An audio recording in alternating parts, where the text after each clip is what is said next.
Michael, it's never a boring point. Do these, from where you sit, Michael McKee, with decades of coverage of Washington, how can Janet Yellen and Stanley Fischer ignore these set of announcements? Well, they're not ignoring them. They will try to factor them into their analysis of where the United States is going to be in a year. But that's the key point. Where is the United States going to be in a year, not where it is right now?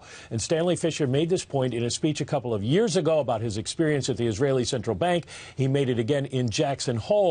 We don't know what's going to happen.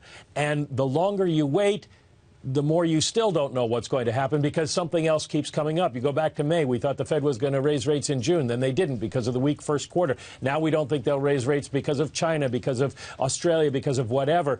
Clarity doesn't come. They have to make a decision based on what their forecast is going to be. Brendan, the divide here was Ken Rogoff on Friday adamant that they should not raise rates. Right. I keep going back, Mike, to the thing that Jim Bullard of the St. Louis Fed told us off camera at Jackson Hole, which is that the Fed is not comfortable moving during a period of volatility. Would we continue to define right now, 3 days from now, as a period of volatility? Well, ask me 3 days from now. The VIX has gone down 3 out of the last 4 days. Even with the tumult we've seen, I was looking this morning, VIXs around the world are going down. The volatility is calming. I think we shouldn't overestimate the importance of this, right? The Fed only moves by consensus. No more than 2 dissenters, right?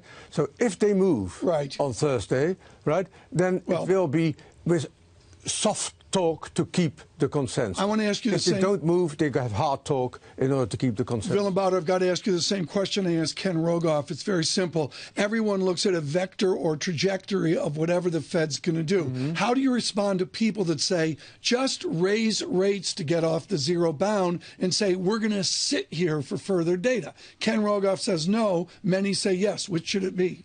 I think there's absolutely no reason to move for the sake of moving. That makes absolutely no sense. The question is whether, with your best guess about the future developments of the U.S. economy, you're going to need to raise rates now in order to deal with inflation 1 or 2 years down the road and unemployment 1 or 2 years down the road. Willem Bouter, thank you so much for being with us today. He is with Citigroup.